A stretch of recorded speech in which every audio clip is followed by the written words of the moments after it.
Thiruvithamkoor Devaswom board president PS Prasanth മാധ്യമങ്ങളോട്. 2025 September 3 പക്ഷേ 2025 July മാസം 30 അന്നത്തെ തിരുവാഭരണ കമ്മീഷണർ ഇത് സ്മാർട്ട് ക്രിയേഷനിലേക്ക് കൊടുക്കരുത്. കാരണം ഇവർക്ക് ഒരിക്കൽ സ്വർണം പൂശിയ ദ്വാരപാലക ശില്പത്തിൻ്റെ പാളിയിൽ വീണ്ടും സ്വർണം പൂശാനുള്ള സാങ്കേതികത ഇല്ല. അങ്ങനെ ഇരിക്കുക നമ്മൾ എന്തുകൊണ്ട് വീണ്ടും സ്മാർട്ട് ക്രിയേഷനിലേക്ക് പോയി? അത് ഒന്നുമല്ല പ്രശ്നം. ഒന്ന് 2024 തിരുവാഭരണ കമ്മീഷണർ വേറൊരാളായിരുന്നു. പുതുതായി ഇദ്ദേഹം വന്നു. പുതിയ തിരുവാഭരണ കമ്മീഷണറായി ശ്രീ റജലാൽ വന്നു. അതുമായി ബന്ധപ്പെട്ട് അദ്ദേഹത്തിനുണ്ടായ ഒരു ആശയക്കുഴപ്പമാണ് ഈ ഒരു പ്രശ്നത്തിന് കാരണം.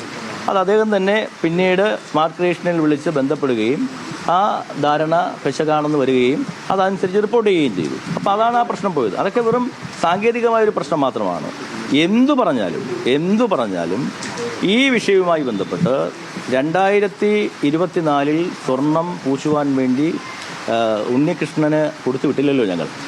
അത് ഈ ഒരു വിഷയം അദ്ദേഹത്തിനുണ്ടായ ഒരു പാകപ്പിഴവാണ്. അതൊരു ക്ലാരിഫിക്കേഷൻ അദ്ദേഹം കൃത്യമായി പിന്നീട് തന്നെ അത് വരുത്തുകയും ദേവസ്വം കമ്മീഷൻ റിപ്പോർട്ട് തരികയും അതനുസരിച്ച് ദേവസ്വം ബോർഡ് തീരുമാനിക്കുകയും ചെയ്തു. എന്തായാലും ഇതുമായി ബന്ധപ്പെട്ട് 2024 ശേഷം കൊണ്ടുപോയതുമായി ബന്ധപ്പെട്ട് എല്ലാ തീരുമാനവും എടുത്തിട്ടുള്ളത് ബോർഡാണ്. കൊടുത്തുവിടേണ്ടതിൻ്റെ ഏതൊക്കെ രീതിയിലായിരിക്കണം അതിൻ്റെ രീതി എന്നുള്ളത് കൃത്യമായ 4 ഉത്തരവുകളാണ് തിരുവാഭരണ കമ്മീഷണർക്ക് ദേവസ്വം ബോർഡിൻ്റെ ഭാഗത്തുനിന്നുണ്ടായിട്ടുള്ളത്. അത് വേണമെങ്കിൽ നിങ്ങൾക്ക് തരാം, നിങ്ങൾ പരിശോധിച്ച് നോക്കൂ. അതല്ലാതെ സംശയത്തിൻ്റെ നിഴലിലാണ് എന്നൊരു വാർത്ത കൊടുക്കുമ്പോൾ അതൊരു ശരിയായ നടപടിയല്ലെന്ന് മാത്രമേ ഞാൻ പറഞ്ഞുള്ളൂ. വിജിലൻസിന്റെ റിപ്പോർട്ടാണ്. ഇതിപ്പോൾ ഏതെങ്കിലും ഒരു ചാനൽ ഇപ്പോൾ മാതൃഭൂമി കൊടുക്കുന്ന ഇത് ഇപ്പോഴത്തെ ബോർഡ് കള്ളൻ എന്ന് പറഞ്ഞതല്ല, അല്ലെങ്കിൽ അല്ല, ഞാൻ പറഞ്ഞ പറയുന്ന കാര്യം ആ വിഷയം തീർന്നല്ലോ. ആ വിഷയത്തെ സംബന്ധിച്ച് പിന്നെ ആ വിഷയം പറഞ്ഞല്ലോ, ഞാൻ ക്ലിയർ ചെയ്തല്ലോ. ഞാൻ പറയുന്നത് ഇതുമായി ബന്ധപ്പെട്ട് ഞങ്ങൾ സത്യസന്ധമായും സുതാര്യമായും തന്നെയാണ് കാര്യങ്ങൾ തീരുമാനിച്ചിട്ടുള്ളത്. ആ ഉണ്ണികൃഷ്ണൻ എന്ന് പറയുന്ന വ്യക്തി എന്നെ വിളിച്ചപ്പോൾ ഞാൻ തന്നെ കൃത്യമായ നിലപാട് പറഞ്ഞു. ആ നിലപാടിൻ്റെ അടിസ്ഥാനത്തിലാണ് ഒരു കാരണവശാലും കൊടുക്കാൻ പാടില്ല എന്ന് ഞങ്ങൾ തീരുമാനിച്ചത്. ആ ബോർഡിൻ്റെ 4 ഉത്തരവുകൾ നിങ്ങൾക്ക് തരാം, നിങ്ങൾ പരിശോധിച്ചു. ഏത് കാര്യം പിന്നെ എന്തെങ്കിലും ഒരു പ്രശ്നം വന്നാൽ അത് ബോർഡ്, എന്തെങ്കിലും ക്രെഡിറ്റ് വന്നാൽ അത് ഉദ്യോഗസ്ഥൻ, അങ്ങനെ പറയുന്നത് അത് ശരിയായ നിലപാടല്ല. അത് പോട്ടെ, അടുത്ത കാര്യം. അല്ല, ആയിക്കോട്ടെ. ഞാൻ പറഞ്ഞോട്ടെ. ഇപ്പോൾ ഒരു കോടതിക്ക് പോലും പിന്നെ ഉത്തരവിൽ പറയാത്തൊരു കാര്യം, അല്ലെങ്കിൽ അങ്ങനെ പറയുന്നത് ശരിയല്ല. ഞങ്ങളെ സംബന്ധിച്ചിടത്തോളം ഇപ്രാവശ്യം കൊണ്ടുപോയതിൻ്റെ സമ്പൂർണ്ണമായ ഉത്തരവാദിത്വം ബോർഡിനാണ്. ബോർഡ് അത് കൃത്യമായി ആലോചിച്ചും അത് മാനദണ്ഡങ്ങൾ പാലിച്ചും കൃത്യമായി പാലിച്ചുകൊണ്ട് തന്നെയാണ് കൊണ്ടുപോയത്.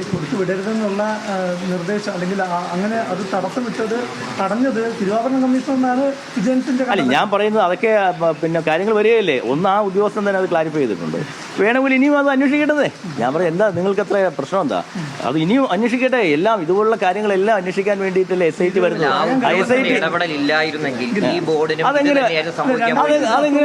അതെങ്ങനെ പറയാൻ പറ്റും? ഞാൻ പറയുന്നത് 2019 അന്നത്തെ തിരുവാഭരണ കമ്മീഷണർമാർക്ക് വലിയ വീഴ്ച പറ്റി. അതുകൊണ്ടാണ് നിങ്ങൾക്ക് മനസ്സിലാവാത്തതാണ്. കാരണം 2024 മുതൽ ഈ ശ്രീ തിരുവാഭരണ കമ്മീഷണറായ സുനിലയ്ക്ക് ഞങ്ങൾ കൊടുത്തിട്ടുള്ള ഉത്തരവുകൾ നിങ്ങൾക്ക് അയച്ചു തരാം. അപ്പോൾ നിങ്ങൾക്ക് ക്ലാരിറ്റി വരും. കാരണം ഈ 2024 മുതൽ ഈ ബോർഡ് ഈ തിരുവാഭരണവുമായി എടുത്തിട്ടുള്ള 4 ഓർഡറാണ് കൊടുത്തത്. ആ 4 നിങ്ങൾക്ക് തരാം. ആ 4 നിങ്ങൾക്ക് തരുമ്പോൾ ആ ക്ലാരിറ്റി വരും. അല്ലാതെ ഈ പുള്ളി വന്നതിന് ശേഷം ഈ പുള്ളി തരുന്നതല്ല. അത് ആ 4 നിങ്ങൾക്ക് വായിക്കുമ്പോൾ നിങ്ങൾക്ക് മനസ്സിലാവും. അതിലേക്കൊന്നും ഞാൻ പോകുന്നില്ലല്ലോ. ഞാൻ പറയുന്നത് 4 ബോർഡ് തീരുമാനങ്ങൾ അത് നിങ്ങൾക്ക് തരുമ്പോൾ നിങ്ങൾക്ക് ക്ലാരിറ്റി വരും. അതല്ലാതെ ഇദ്ദേഹം വന്നിട്ട് മാത്രമാണ് ഇത് സംഭവിച്ചത് എന്നുള്ളതല്ല. അദ്ദേഹം അത് കൃത്യമായി അത് മൊഴി രേഖപ്പെടുത്തിയിട്ടുമുണ്ട്. കൃത്യമായി കമ്മീഷണർ അറിയിക്കുകയും ചെയ്തു. കമ്മീഷണർ ദേവസ്വം ബോർഡിന് തന്നു. ദേവസ്വം ബോർഡ് തീരുമാനം എടുത്തു. അല്ലാതെ ഒരു തിരുവാഭരണ കമ്മീഷണർക്ക് മാത്രമായി ഒരു തീരുമാനം എടുക്കാൻ പറ്റില്ലല്ലോ. തിരുവാഭരണ കമ്മീഷണർ ഇതിൻ്റെ അധികാരിയാണെങ്കിലും തീരുമാനമെടുക്കുന്നത് ബോർഡല്ലേ. ആ തീരുമാനം ബോർഡ് കൃത്യമായി എടുത്തിട്ടുണ്ട്. സുനില തിരുവാഭരണ കമ്മീഷണർ പിന്നെ ആയത് മുതലുള്ള 4 പിന്നെ ഉത്തരവുകളാണ് ബോർഡിന്റെ ഭാഗത്ത് നിന്ന്. ഈ 4 മാതൃഭൂമിക്ക് തന്നേക്കാം, എല്ലാവർക്കും തന്നേക്കാം. അത് വായിക്കുമ്പോൾ മനസ്സിലാവും. ഞാൻ പറയുന്നത് അത് കഴിഞ്ഞല്ലോ. അത് കഴിഞ്ഞല്ലോ. ഏത് നവംബർ 1 ഒരു ഉത്തരവിലാണ് ഇത് സ്മാർട്ട് ക്രിയേഷനിൽ കൊടുത്ത് അറ്റകുറ്റപ്പണി നടത്താനുള്ള 4 ഞാൻ തന്നേക്കാം. ഞാൻ 4 തന്നേക്കാം. നിങ്ങൾ 4 ഞാൻ നിങ്ങൾക്ക് തന്നേക്കാം. നിങ്ങൾ വായിച്ചു. നിങ്ങൾ 4 ഞാൻ നിങ്ങൾക്ക് തന്നേക്കാം. 4 നിങ്ങൾക്ക് തരുമ്പോൾ നിങ്ങളുടെ ഇത് മനസ്സിലാവുമല്ലോ. ശരി, പിന്നല്ലാതെ പിന്നെ പറയുന്നതിനൊക്കെ വല്ല മാന്യത വേണ്ട. ഓക്കെ. എല്ലാ ബോർഡിന്റെ ഏത് ബോർഡിന്റെ കാര്യങ്ങൾ അന്വേഷിച്ചിട്ട് ഞാൻ അപ്പോഴും പറഞ്ഞില്ലേ, ഞാൻ പറഞ്ഞത് 2019 ആവട്ടെ 1998 മുതലാവട്ടെ 98 മുതൽ ഇതുവരെയുള്ള ഞാൻ അന്നും ഇന്നും എൻ്റെ നിലപാട് സുവ്യക്തമാണ്. എൻ്റെ നിലപാടായാലും സർക്കാരിൻ്റെ നിലപാടായാലും സുവ്യക്തമാണ്. അപ്പോൾ 98 മുതൽ ഇതുവരെയുള്ള ഏത് 2025 ഏത് ബോർഡിൻ്റെ കാര്യവും ഏത് ഉദ്യോഗസ്ഥന്മാരും അന്വേഷിക്കട്ടെ. അതാണ് ഞങ്ങളുടെ നിലപാട്. അത് അന്വേഷിക്കാനാണല്ലോ ഇപ്പോൾ ഒരു പുതിയ ഇൻവെസ്റ്റിഗേഷൻ ടീമിനെ വെച്ചിരിക്കുന്നത്. അവരന്വേഷിക്കട്ടെ. ഇവർക്ക് അതിന്റെ സാങ്കേതിക പരിജ്ഞാനം ഇല്ല എന്ന് തിരുവാഭരണ കമ്മീഷണർ പറയുമ്പോൾ പിന്നെ എന്റെ പൊന്ന് പ്രശാന്ത്, നീ മനസ്സിലാക്കേണ്ടത് അത് അയാൾക്ക് തന്നെ തെറ്റുപറ്റിയതാണ് എന്ന് പറഞ്ഞ് കൃത്യമായി അയാൾ ഇങ്ങോട്ടൊരു ഉത്തരവ് തന്നിട്ടുണ്ട്. പിന്നെ എന്തിനാ അധികാരി കിടന്ന് പഠിക്കുന്നത്? ഒരു കാര്യം ഞാൻ ചോദിക്കട്ടെ, ഒരു കാര്യം നിങ്ങളോട് ചോദിക്കട്ടെ, അയാളെ കൊടുത്തുവിട്ടില്ലല്ലോ. അത് ഈ ബോർഡ് തീരുമാനിച്ചുകൊണ്ടല്ലേ? അല്ല, ഒരു തിരുവാഭരണം അങ്ങനെയൊന്നുമല്ല. ഒരു തിരുവാഭരണം കമ്മീഷണർ തീരുമാനിച്ചാൽ തടയാൻ പറ്റുമോ? അതാണ് ഞാൻ പറഞ്ഞത്. ഞങ്ങൾ ഈ തിരുവാഭരണം കമ്മീഷണർ റജിലാൽ വരുന്നതിന് തൊട്ടു മുമ്പുള്ള കമ്മീഷണർ സുനിലയായിരുന്നു. ആ സുനിലയ്ക്ക് അയച്ച ഉൾപ്പെടെയുള്ള 4 തീരുമാനം നിങ്ങൾ അങ്ങോട്ട് തന്നേക്കാം. അത് നിങ്ങൾ ആലോചിച്ചിട്ട് പറയൂ. പക്ഷേ ഉണ്ണികൃഷ്ണൻ പോറ്റി തിരിച്ചറിയാൻ നമുക്ക് സാധിച്ചില്ലോ. ഈ 2024 കാലത്ത് ഒരുപാട് സ്പോൺസർ എന്ന നിലയിൽ ഉണ്ണികൃഷ്ണൻ പോറ്റി അവിടെ ഒരുപാട് കാര്യങ്ങൾ വന്നിട്ടുണ്ടെന്നേ ഞാൻ പറയുന്നത്. നിങ്ങൾ ആരെങ്കിലും കണ്ടുപിടിച്ചില്ലല്ലോ. 2021 ഒരു ചാനൽ ഇത് പ്രഖ്യാപിക്കുമ്പോഴാണല്ലോ നിങ്ങളെല്ലാം കൂടെ കൊണ്ടുപിടിച്ച് ഇറങ്ങുന്നത്. അതിനുമ്പോൾ നമുക്ക് എങ്ങനെ അറിയാൻ പറ്റും? പിന്നെ ഒരു കാര്യം ഞാൻ നിങ്ങളോട് പറയാം. ഈ ബോർഡുമായി ബന്ധപ്പെട്ട് എത്രയോ അവതാരങ്ങൾ ഉണ്ടായിരുന്നു അതിനു മുമ്പ്, എത്രയോ വർഷങ്ങളായി. പക്ഷേ ഞങ്ങൾക്ക് ഇത്തരം ചില ചൂഷണങ്ങൾ ശബരിമലയുമായി ബന്ധപ്പെട്ട് നടക്കുന്നുണ്ട് എന്ന് അറിഞ്ഞിട്ടാണല്ലോ ഞങ്ങളുടെ സ്പോൺസർ കോർഡിനേറ്റർമാർക്ക് ഞങ്ങൾക്ക് ഇങ്ങനെ കോർഡിനേറ്റർമാരില്ല. അതിപ്പോഴൊന്നും അല്ലല്ലോ, അത് നിങ്ങളൊന്നും പറഞ്ഞിട്ടും അല്ലല്ലോ. 8 മാസങ്ങൾക്ക് മുമ്പ് ഞങ്ങളുടെ പി ആർ ഒയിൽ തന്നെ വേറെ ഒരാളും ശബരിമലയിലെ പേരിൽ പല പണപ്പിരിവുകളും പല ചൂഷണവും നടക്കുന്നുണ്ട് എന്ന് ബോധ്യപ്പെട്ടത് കൊണ്ടാണ് ഞങ്ങളുടെ പി ആർ ഒയെ തന്നെ സ്പോൺസർ കോർഡിനേറ്ററാക്കി മാറ്റിയത്. അത് നിങ്ങളൊന്നും പറഞ്ഞിട്ടല്ലല്ലോ. ഞങ്ങൾക്ക് സ്വയം ചില ഇൻഫർമേഷൻസ് കിട്ടിയതുകൊണ്ടാണ്. അതുകൊണ്ടാണ് ഞങ്ങളത് ചെയ്തത്. പിന്നെ എന്തെങ്കിലും ഒരു ക്രെഡിറ്റ് വന്നാൽ അതെല്ലാം ചില ഉദ്യോഗസ്ഥന്മാർക്ക്, എന്തെങ്കിലും കുഴപ്പം വന്നാൽ അയ്യോ ബോർഡ് സംശയത്തിനില്ല അതൊന്നും പറഞ്ഞതിൽ ഒരു കാര്യമില്ല. ഞാൻ പറയുന്നത് ഈ ബോർഡ് വരെയുള്ളത് നിങ്ങൾ പുതിയ ഒരു ടീം വന്നിരിക്കുകയല്ലേ, ഞങ്ങൾ ആവശ്യപ്പെട്ടതിൻ്റെ പ്രകാരമല്ലേ, ഹൈക്കോടതിയിലേക്ക് ഞങ്ങൾ ആവശ്യപ്പെട്ടതിൻ്റെ പ്രകാരമല്ലേ ആ ടീം വരട്ടെന്നേ, അന്വേഷിക്കട്ടെന്നേ. അതിനെന്താ കുഴപ്പം? ഈ ഉദ്യോഗസ്ഥൻ്റെ മൊഴിയും എടുക്കട്ടെ. എന്താ തർക്കം? ഈ കാലാകാലങ്ങളായിട്ട് അവിടെ നിന്ന് ഈ പഴയ സാധനങ്ങളാണ് കൊണ്ടുപോയിട്ടുള്ളത്. ഈ തിരിച്ചു കൊണ്ടുവന്നതെല്ലാം അതിൽ തന്നെയാണോ സ്വർണ്ണം പൂശി കൊണ്ടുവന്നതെന്ന് അറിയേണ്ടതുണ്ട്. അതായത് കാലപ്പഴക്കം കണ്ടെത്താൻ വേണ്ടി ശാസ്ത്രീയമായിട്ടുള്ള പരിശോധന ബോർഡ് ആവശ്യപ്പെടുന്നത്. അല്ല, ഞാൻ പറയുന്നത് ഇപ്പോൾ ഒരു ടീം അന്വേഷിച്ചുകൊണ്ടിരിക്കുകയല്ലേ. നമുക്ക് ഒരുപാട് ഈ സ്വർണ്ണാഭരണങ്ങളുമായി ബന്ധപ്പെട്ടും തിരുവാഭരണങ്ങളുമായി ബന്ധപ്പെട്ടൊക്കെ ഒരുപാട് പ്രശ്നങ്ങളുണ്ട്. അതെല്ലാം പെർഫെക്റ്റ് ആണെന്ന് ഞാൻ പറയുന്നില്ല. അതെല്ലാം അന്വേഷിക്കേണ്ടതാണ്. അതിൻ്റെ കാലപ്പഴക്കം നിർണ്ണയിക്കേണ്ടതാണ്. ഈ കാലപ്പഴക്കമൊക്കെ അല്ലെങ്കിൽ ഈ ഒരു പുരാവസ്തു വാല്യൂ ഒക്കെ നിശ്ചയിക്കുന്നതിൽ എല്ലാവർക്കും പറ്റില്ല അത്. അപ്പോൾ അതിന് വേണ്ടിയിട്ടുള്ള ഒരു നല്ല വിദഗ്ധമായ ഏജൻസി വേണം. ഈ അന്വേഷണമൊക്കെ ഒന്ന് കഴിയട്ടെ. കഴിഞ്ഞതിന് ശേഷം അത്തരം കാര്യങ്ങളെ സംബന്ധിച്ച് എന്താണോ തീരുമാനമെടുക്കേണ്ടത് അതൊക്കെ തീരുമാനിക്കപ്പെടണം. ഒരു കാര്യം പറയുന്നു, ഈ ശബരിമലയുമായി ബന്ധപ്പെട്ട എല്ലാ ആശങ്കകൾക്കും, എല്ലാ സംശയങ്ങൾക്കും, എല്ലാ ദുരൂഹതകൾക്കും ഒരു അവസാനം വേണം എന്നുള്ളതാണ് ഈ ബോർഡിൻ്റെ നിലപാട്. ഞങ്ങൾ അങ്ങനെ ഒരു നിലപാടെടുത്തത് കൊണ്ടാണ് ഇത്തരം കാര്യങ്ങൾ പുറത്തു വരുന്നത്. ഈ 98 വിജയ് മല്യ സ്വർണം പൊതിഞ്ഞപ്പോൾ ഉണ്ടായിരുന്ന സ്വർണത്തിന്റെ അളവ്, അതിനുശേഷം 2019 സ്വർണം പൂച്ചിയതിനു ശേഷം ഉള്ള അളവ് അതിലും എത്രയോ താഴെയാണ്. അതിലും കുറഞ്ഞിരിക്കുകയാണ് ഇത്തവണ പൂശി വന്നപ്പോൾ. അപ്പം അത് അവിടെ ഒരു നോട്ടം. പക്ഷേ അതെനിക്ക് മനസ്സിലാവുന്നില്ല. 2000 ഇവിടെ ആരാ കുറഞ്ഞെന്ന് പറഞ്ഞത്? ഇപ്പോൾ കൊണ്ടുവന്നപ്പോൾ എന്താ പറയുന്നത്? അതിലൊക്കെ എനിക്ക് തോന്നുന്നില്ല റിപ്പോർട്ടിൽ അങ്ങനെയൊന്നും പറഞ്ഞിട്ടുണ്ടെന്ന്. അതായത് ഇപ്പോൾ അവിടെ ഇവിടുന്ന് കൊണ്ടുപോകുമ്പോൾ 38 കിലോ സംതിങ് ഗ്രാം. പിന്നെ സ്വർണത്തിൻ്റെ അളവ് 394 ഗ്രാം.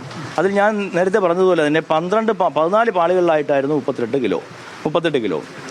14 പാളികൾ കൊണ്ടുപോകേണ്ടി വന്നില്ല. 12 പാളികളാണ് കൊണ്ടുപോയത്. 12 പാളികളിൽ ഉണ്ടായിരുന്ന ആകെ തൂക്കം എന്ന് പറയുന്നത് 22 കിലോ സംതിങ് ആണ്. അതിലുണ്ടായിരുന്ന സ്വർണത്തിൻ്റെ അംശം എന്ന് പറയുന്നത് 281 ഗ്രാമാണ്. തിരിച്ചത് അവിടെ കൊണ്ടുപോയി തൂക്കനഷ്ടമൊക്കെ കൂടി തിരിച്ചു കൊണ്ടുവന്നപ്പോൾ 14 പാളികളിലുമായി ഇപ്പോൾ 38 കിലോയും 407 ഗ്രാം. അതിൽ ചെറിയ അങ്ങോട്ടും ഇവിടെ ചെറിയ ഡിഫറൻസ് വരുമായിരിക്കും.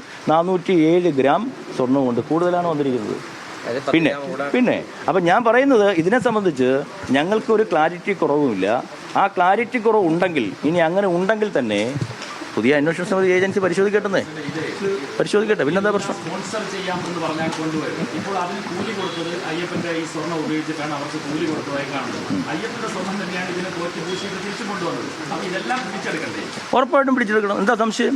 പിടിച്ചെടുക്കണമെന്ന് തന്നെയാണ് ഞങ്ങളുടെ നിലപാട്. അതുകൊണ്ടാണല്ലോ ഞങ്ങൾ കൃത്യമായി ഇതിനെല്ലാം സമഗ്രമായ ഒരു അന്വേഷണം വേണമെന്ന് സർക്കാരിനോടല്ലല്ലോ ആവശ്യപ്പെട്ടത്, ഞങ്ങൾ കോടതിയോടല്ല ആവശ്യപ്പെട്ടത്. ഞങ്ങളെ സംബന്ധിച്ചിടത്തോളം ഞാൻ ഇപ്പോഴും പറയുന്നു, ഞാനാണ് കുഴപ്പക്കാരനെങ്കിൽ എന്നെ ശിക്ഷിക്കട്ടെ. ഞാൻ അതുകൊണ്ടല്ലേ സമഗ്രമായ അന്വേഷണം വേണമെന്ന് പറയുന്നത്. ദേവസ്വം മന്ത്രിയായാലും ബോർഡായാലും സമഗ്രമായ അന്വേഷണം വേണം. ഞങ്ങൾക്ക് എന്തെങ്കിലും ഒളിക്കാനുണ്ടായിരുന്നെങ്കിൽ കോടതിയോട് ഞങ്ങൾ അങ്ങനെ ആവശ്യപ്പെടൂ. ഞങ്ങൾക്ക് അങ്ങനെ ഒരു ആത്മവിശ്വാസം ഉള്ളതുകൊണ്ടാണ്. ഭഗവാന്റെ ഒരു തരി പൊന്നുപോലും കട്ടുകൊണ്ടു പോകുവാൻ ഈ സർക്കാരോ ഈ ദേവസ്വം വകുപ്പ് മന്ത്രിയോ പിന്നെ ദേവസ്വം ബോർഡോ കൂട്ടു നിന്നിട്ടില്ല എന്ന് ആത്മവിശ്വാസത്തോടു കൂടി ഉറപ്പുള്ളതുകൊണ്ടല്ലേ ഞങ്ങൾ അങ്ങനെ ആവശ്യപ്പെട്ടത്. അതിന് ഇടകൊടുക്കുന്ന ഒരു കാര്യവും ഞങ്ങൾ ചെയ്തിട്ടില്ല. പ്രശാന്തിൻ്റെ സംശയത്തിന് ഞാൻ 4 ഉത്തരവും ഞാൻ അങ്ങോട്ട് ഇട്ടുതരാം. അതൊന്ന് പരിശോധിച്ചിട്ട് നിങ്ങൾ മറുപടി പറയും. ഇത് ഏതെങ്കിലും ഒരു ഉത്തരവിൽ ഞാൻ ഉണ്ണികൃഷ്ണൻ പോറ്റിയുടെ കയ്യിൽ കൊടുത്തു വിടാമെന്ന് ഞാൻ പറഞ്ഞിട്ടുണ്ട്. ഞാൻ രാജിവെക്കാൻ തയ്യാറാണ്. ഇതിപ്പോ ഉദ്യോഗസ്ഥരുടെ മാത്രം കരുത്തല്ല, ബോർഡിന്റെ തീരുമാനമാണ്. അങ്ങനെ പറയുമ്പോൾ 2019 ഈ ബോർഡ് നേതൃത്വത്തിൽ അല്ല, അതൊക്കെ അന്വേഷിക്കട്ടെന്നേ. അതൊക്കെ അന്വേഷിക്കാനാണല്ലോ പുതിയൊരു ഏജൻസി വന്നിരിക്കുന്നത്. സമാന്തര അന്വേഷണം നടത്തരുത് എന്ന് കോടതി തന്നെ പറഞ്ഞിട്ടില്ലേ? അപ്പോൾ അത് ഞാൻ പറയുന്നത്, നിങ്ങൾ ക്ഷമിക്കൂ. നിങ്ങൾ ആറാഴ്ച നിങ്ങൾ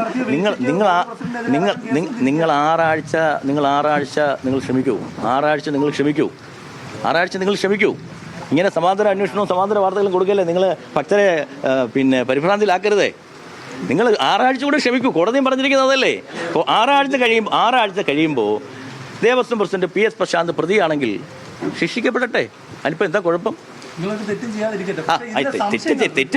തെറ്റ് ചെയ്യുമോ?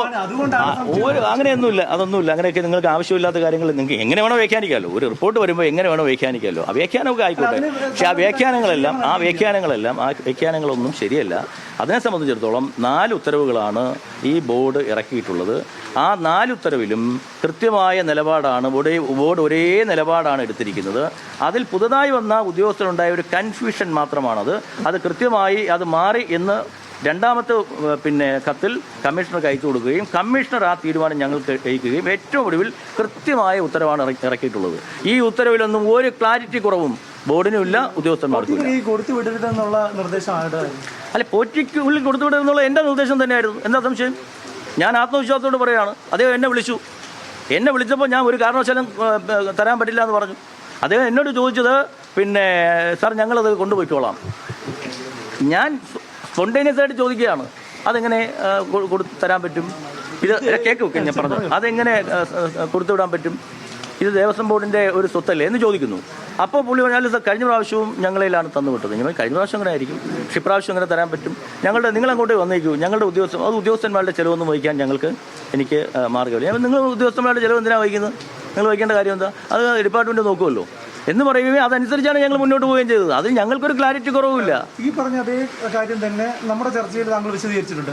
അപ്പോൾ ഇന്ന് വന്ന വിജിലൻസ് റിപ്പോർട്ടിൽ ഇതിന് വിരുദ്ധമാണ്. അതുകൊണ്ടാണ് ഞാൻ വിജിലൻസ് റിപ്പോർട്ട് വിജിലൻസ് എന്നോട് ചോദിച്ചിട്ടില്ലല്ലോ. ഈ വിജിലൻസ് എന്ന് പറയുന്നത് എന്നോട് ചോദിച്ചിട്ടില്ലല്ലോ ഇതൊന്നും ചെയ്യുന്നത്. എന്നോട് ചോദിക്കുകയോ എന്നോട് പറയുകയോ ചെയ്തിട്ടില്ലല്ലോ. അപ്പോഴങ്ങനെ പറഞ്ഞാലേ എനിക്കിത് പറയാൻ പറ്റുള്ളൂ. ഇപ്പോൾ വിജിലൻസ് എന്താ പറ്റിയത്? ആ വിജിലൻസിൻ്റെ മുന്നിൽ വന്ന ആ ഉദ്യോഗസ്ഥൻ്റെ 2 കത്തിലുണ്ടായ ഒരു ആശയക്കുഴപ്പമാണ്. രണ്ടാമത്തെ കത്തിൽ ആ ഉദ്യോഗസ്ഥൻ തന്നെ അത് ക്ലാരിറ്റി ചെയ്ത് പറഞ്ഞിട്ടുണ്ട്. അത് നേരെ ദേവസ്വം കമ്മീഷണറേക്ക് വിട്ടു. ദേവസ്വം കമ്മീഷണർ ബോർഡിലേക്ക് വിട്ടു. ബോർഡ് അന്തിമ തീരുമാനം എടുത്തു. അതിപ്പോൾ എന്താ കുഴപ്പം? അതിലൊന്നും യാതൊരുവിധ ക്ലാരിറ്റി കുറവുമില്ല. അത് അങ്ങനെ എന്തെങ്കിലും ഉണ്ടെങ്കിൽ തന്നെ ആ ഉദ്യോഗസ്ഥൻ അവരോട് അടുത്ത് വരുന്ന ഇൻവെസ്റ്റിഗേഷൻ ടീമിനോട് വഴി പറയട്ടെന്നേ, എന്നെ പ്രതിയാക്കട്ടെന്നേ. അതുകൊണ്ട് പ്രശാന്തിന്റെ പ്രശ്നം തീരുമല്ലോ. വലിയ ആശങ്ക ഭക്തരിലൊക്കെ തന്നെയുണ്ട്. ഈ ഒരു അന്വേഷണം എന്തായാലും ഇതിനിടയിൽ പൂർത്തിയാവാൻ സാധ്യത കുറവാണ്. അപ്പോൾ ഈ മണ്ഡലകാലത്ത് ഇതെങ്ങനെ അഫക്ട് ചെയ്യുന്നു? അതാണ് ഞാൻ പറയുന്നത് എൻ്റെ ഒരു ആശങ്ക ഉണ്ട്. കാരണം ഈ മണ്ഡലകാലത്തിൽ ഇങ്ങനെയുള്ള വാർത്തകൾ വരുമ്പോൾ ഉണ്ടാകുന്നൊരു ഭക്തരുടെ ഒരു ആശങ്കയുണ്ട്. അതുണ്ടാകാൻ പാടില്ല. അവിടെ വരുന്ന ഭക്തർക്ക് പരമാവധി സൗകര്യങ്ങൾ അവർക്ക് സംതൃപ്തമായൊരു മണ്ഡലകാലം പ്രദാനം ചെയ്യണമെന്നാണ് ഞങ്ങൾ ആഗ്രഹിക്കുന്നത്. അതുകൊണ്ട് തന്നെ അതിനെല്ലാവരും ഒന്ന് സഹകരിക്കണമെന്നാണ് ഞാൻ പറയുന്നത്. അത് പ്രതിപക്ഷ നേതാവായാലും പ്രതിപക്ഷ പാർട്ടികളായാലും എല്ലാവരും അതിനുവേണ്ടി സഹകരിക്കണം. ഞങ്ങൾ അതിൻ്റെ ഒരു അശ്രാന്തമായ പരിശ്രമത്തിലൂടെ മുന്നോട്ട് പോവുകയാണ്. ഞാൻ ഒരാഴ്ച നിങ്ങൾക്കുണ്ടായിരുന്നു, ഒരാഴ്ച ഞാൻ ശബരിമലയിലുണ്ടായിരുന്നു. ആ ശബരിമലയിലെ മരാമത്ത് വർക്കുകളുമായി ബന്ധപ്പെട്ടുമൊക്കെ ആസൂത്രണം നടത്തിയിട്ടുണ്ട്. പിന്നെ മുഖ്യമന്ത്രിയുമായി ബന്ധപ്പെട്ട് അന്ന് അയ്യപ്പ സംഗമവുമായി ബന്ധപ്പെട്ട് കുറേ വർക്കുകൾ നമുക്ക് അങ്ങനെ ചെയ്യാൻ സാധിച്ചു. ഇപ്പോൾ പ്രസിഡന്റ് വരുന്നു, പ്രസിഡന്റുമായി ബന്ധപ്പെട്ട് പ്രസിഡന്റ് സന്ദർശനവുമായി ബന്ധപ്പെട്ടും നമുക്ക് കുറേ വർക്കുകൾ ചെയ്യാൻ സാധിക്കും. ഇതെല്ലാം ശബരിമല മണ്ഡല മകരവിളക്ക് മഹോത്സവത്തിൻ്റെ മുന്നൊരുക്കങ്ങൾക്ക് കൂടുതൽ സഹായകമായി മാറും എന്നാണ് ഞങ്ങൾ പ്രതീക്ഷിക്കുന്നത്. ഇവിടെ പിന്നെ പ്രസിഡന്റിൻ്റെ സന്ദർശനവുമായി ബന്ധപ്പെട്ടും കാര്യങ്ങൾ പൂർത്തിയായി വരുന്നു. 22-ന് ഉച്ചയ്ക്ക് 1 മണിയോടുകൂടി ബഹുമാനപ്പെട്ട പ്രസിഡന്റ് അവിടെ വരും എന്നാണ് ഞങ്ങൾ പ്രതീക്ഷിക്കുന്നത്. ആ രീതിയിൽ കാര്യങ്ങൾ നന്നായി മുന്നോട്ട് പോവുകയാണ്. ഈ യുവതി പ്രവേശനം ബന്ധപ്പെട്ട് അന്ന് വലിയ പ്രക്ഷോഭമൊക്കെ നടന്നതാണ്. സമാനമായിട്ടുള്ള പ്രക്ഷോഭം ഉണ്ടാകുമോ എന്നുള്ളൊരു ഭയമുണ്ടോ? അല്ല, അതിൻ്റെ ആവശ്യമില്ലല്ലോ. കാരണം കഴിഞ്ഞ 3-4 വർഷക്കാലമായി അങ്ങനെ ഒരു പ്രശ്നം അവിടെ ഇല്ലല്ലോ. കഴിഞ്ഞ 3-4 വർഷക്കാലമായി കൃത്യമായ ആചാരങ്ങൾ സംരക്ഷിച്ചുകൊണ്ടും കൃത്യമായ പിന്നെ ആചാര രീതികൾ എങ്ങനെയാണോ അങ്ങനെ തന്നെയല്ലേ മുന്നോട്ട് പോകുന്നത്. അതിലൊന്നും ഒരു ആശങ്ക ഉണ്ടായിട്ടില്ലല്ലോ. കഴിഞ്ഞ പ്രാവശ്യം നിങ്ങൾക്ക് എല്ലാവർക്കും അറിയാവുന്നതുപോലെ നിങ്ങളുടെയൊക്കെ സഹായത്തിൻ്റെ ഭാഗമായി തന്നെ പിന്നെ 54 ലക്ഷം ആളുകൾ വന്നിട്ടും ഒരാൾ പോലും പരാതി പറയുന്നൊരവസ്ഥ ഉണ്ടായില്ലല്ലോ. അതെല്ലാം ഈ ബോർഡും ഈ സർക്കാരും ഒക്കെ തന്നെ നേതൃത്വം കൊടുത്തത്. അതുപോലെ തന്നെ ഇപ്രാവശ്യവും വളരെ നല്ല രീതിയിൽ പ്രവർത്തനങ്ങളുമായി മുന്നോട്ട് പോകണം. അവിടെ വരുന്നൊരു ഭക്തന് ഒരു ബുദ്ധിമുട്ടും ഉണ്ടാവരുത്. അതിന് വേണ്ടിയിട്ടുള്ള പ്രവർത്തനങ്ങളാണ് ഞങ്ങളിപ്പോൾ ചെയ്തുകൊണ്ടിരിക്കുന്നത്. അപ്പോൾ അത് നിങ്ങളൊരു 6 ആഴ്ച കൂടി നിങ്ങളൊന്ന് വെയിറ്റ് ചെയ്യണം. എന്തായാലും ഇത് വരട്ടെ. ഇന്നിപ്പോൾ നിങ്ങൾ എല്ലാവരും പറയുന്നത് അങ്ങനെ തന്നെയല്ലേ, വരട്ടെ. ഒരു പുതിയ ടീമാണ്. ആ ടീമിൽ ആർക്കും വിശ്വാസമില്ലാതില്ലല്ലോ. ഹൈക്കോടതി നിയോഗിച്ച ടീമല്ലേ, ഹൈക്കോടതിയുടെ നേരിട്ടുള്ള നിരീക്ഷണത്തിലല്ലേ നടക്കുന്നത്. അന്വേഷണ റിപ്പോർട്ട് സീൽ വെച്ച കവറിൽ കൊടുക്കണമെന്നാണ് പറഞ്ഞിരിക്കുന്നത്. അപ്പോൾ സ്വാഭാവികമായും ഈ ഒരു ഹൈക്കോടതി നിയോഗിച്ച അന്വേഷണ സമിതിയിലുള്ള വിശ്വാസ്യത ഉണ്ടെങ്കിൽ പ്രതിപക്ഷ നേതാവ് ഉൾപ്പെടെ സഹകരിക്കണം. കാരണം അതല്ലെങ്കിൽ അങ്ങനെ അല്ലെന്ന് പറയണം. തീർച്ചയായിട്ടും ഞങ്ങൾക്ക് വിശ്വാസമാണ്. കേരളത്തിലെ ഭക്തജനങ്ങൾക്കും കോടതിയുടെ നിരീക്ഷണത്തിൽ നടത്തുന്ന അന്വേഷണം തൃപ്തികരമാണെന്നാണ് ഞങ്ങൾ വിശ്വസിക്കുന്നത്. ആ അന്വേഷണം നടക്കട്ടെ. ആ അന്വേഷണത്തിൻ്റെ ഭാഗമായി ഞാൻ വീണ്ടും പറയുന്നു, ഇപ്പോഴത്തെ Devaswom board president PS Prashanth പ്രതിയാണെങ്കിൽ ശിക്ഷിക്കപ്പെടട്ടെ. അത്രേ ഉള്ളൂ. തിരുവാഭരണ കമ്മീഷനോട് വിശദീകരണം വല്ലതും ചോദിച്ചിട്ടുണ്ട്? അല്ല, തിരുവാഭരണ കമ്മീഷൻ വിശദീകരണം ചോദിക്കേണ്ട കാര്യമില്ലല്ലോ. ഞങ്ങൾക്ക് അതിനെ സംബന്ധിച്ച് അദ്ദേഹത്തിൽ ഒരു വിശ്വാസക്കുറവില്ലല്ലോ. റിപ്പോർട്ടിന്റെ അടിസ്ഥാനത്തിൽ കൂടുതൽ നടപടികളിലേക്ക് നമ്മൾ ദേവസ്വം നിലയിൽ കിടക്കുന്നുണ്ട്. വിരമിച്ചവരൊക്കെ ഉണ്ടല്ലോ. അല്ല, ഉറപ്പായിട്ടും പിന്നെ ഈ വിരമിച്ച ഉദ്യോഗസ്ഥരെ സംബന്ധിച്ചിടത്തോളം നമുക്ക് പെൻഷൻ തടഞ്ഞു വയ്ക്കുക എന്ന് പറയുമ്പോൾ നമുക്ക് അത് പ്രായോഗികമല്ല. അപ്പോൾ ബോർഡ് കൂടി ഞങ്ങൾ സർവീസ് കൺസൾട്ടൻറ്റുമായി ബന്ധപ്പെടുന്നുണ്ട്. ആ സർവീസ് കൺസൾട്ടൻറ്റുമായി ബന്ധപ്പെട്ട് മാത്രമേ അത് ചെയ്യാൻ പറ്റുള്ളൂ. മാത്രമല്ല, ഇപ്പോൾ ഈ FIR രജിസ്റ്റർ ചെയ്യപ്പെട്ടു എന്ന് പറഞ്ഞ് കുറ്റാരോപിതരല്ലോ. അപ്പോൾ ശിക്ഷിക്കപ്പെട്ടാൽ ഇതിൻ്റെ ഭാഗമായി ഈ ഒരു അന്വേഷണത്തിൻ്റെ ഭാഗമായി അവർ കുറ്റം ചെയ്തിട്ടെന്ന് ഒന്ന് ഉറപ്പാക്കിയാൽ അവരുടെ പെൻഷൻ തടയുകയോ മറ്റ് ഈ ഡിപ്പാർട്ട്മെന്റായ നഷ്ടം തിരിച്ചു പിടിക്കുകയോ ചെയ്യാൻ പറ്റുന്ന നടപടിക്രമങ്ങളിലേക്ക് പോകാൻ സാധിക്കും. അല്ല, അവർക്ക് 14-ാം തീയതി നമ്മൾ തീരുമാനിക്കും. 14-ാം തീയതി നോക്കാൻ പ്രതിപട്ടികയിൽ വന്നിട്ടുണ്ടെങ്കിൽ ഉറപ്പായിട്ടും അവരെ അച്ചടിക്കാൻ പറ്റില്ലല്ലോ. അല്ല, ഉറപ്പായിട്ടും 14-ാം തീയതി ബോർഡ് കൂടി തീരുമാനിക്കും. ഈ വിജിലൻസ് റിപ്പോർട്ടിൽ ശുപാർശ ചെയ്യുന്ന ഉദ്യോഗസ്ഥർ മുരാരി ബാബു മാത്രമേ ഉള്ളൂ, അതോ വേറെ ഉള്ളവരും ഉണ്ടല്ലോ? അവർക്കെതിരെ നടപടി ഉണ്ടാവും? അല്ല, ഇതിൽ മുരാരി മാത്രമല്ലല്ലോ, ഏതാണ്ട് 9 പേര് ഉദ്യോഗസ്ഥരുടെ പേര് പറഞ്ഞിട്ടില്ല. സർവീസിലുള്ള 2 പേരേ ഉള്ളൂ. അതുണ്ടാവും, ഉറപ്പായിട്ടുണ്ടാവും. പിന്നെ ബാക്കി പെൻഷൻകാർക്ക് സ്വാഭാവികമായി നമ്മൾ പെൻഷനൊന്നും തടഞ്ഞു വയ്ക്കാൻ പറ്റില്ല. കാരണം പെൻഷൻ എന്ന് പറയുന്ന ഒരു ജീവനക്കാരൻ്റെ അവകാശമാണ്. അപ്പോൾ അത് ഈ കുറ്റക്കാരനാണെന്ന് കണ്ടെത്തിയാൽ നമുക്ക് പെൻഷൻ പിടിക്കുകയോ അല്ലെങ്കിൽ ഡിപ്പാർട്ട്മെൻറ്റായ നഷ്ടം തിരിച്ചു പിടിക്കുകയോ ഒക്കെ ചെയ്യാം. അതെല്ലാം ഇത് തെളിഞ്ഞതിന് ശേഷമേ നമുക്ക് ചെയ്യാൻ സാധിക്കുകയുള്ളൂ. സർവീസിലുള്ളവരെ സസ്പെൻഡ് ചെയ്തല്ലോ. ബാക്കി കാര്യങ്ങൾ അന്വേഷണത്തിന്റെ ഭാഗമായിട്ട് ശബരിമലയിലെ സ്വർണ്ണമോഷണവുമായി ബന്ധപ്പെട്ട് ഇപ്പോഴത്തെ ബോർഡിന് യാതൊരു വിധത്തിലുള്ള തെറ്റും പറ്റിയിട്ടില്ല. കൃത്യമായ രീതിയിലുള്ള ഇടപെടലുകളാണ് ബോർഡ് നടത്തിയിട്ടുള്ളത്. എല്ലാം സുതാര്യമാണ്. അന്വേഷണത്തോട് പൂർണ്ണമായി സഹകരിക്കുന്നു എന്നീ കാര്യങ്ങൾ ഉൾപ്പെടെയുള്ള കാര്യങ്ങളാണ് ഇപ്പോൾ PS പ്രശാന്ത്, തിരുവിതാംകൂർ ദേവസ്വം ബോർഡ് അധ്യക്ഷൻ പറഞ്ഞിരിക്കുന്നത്.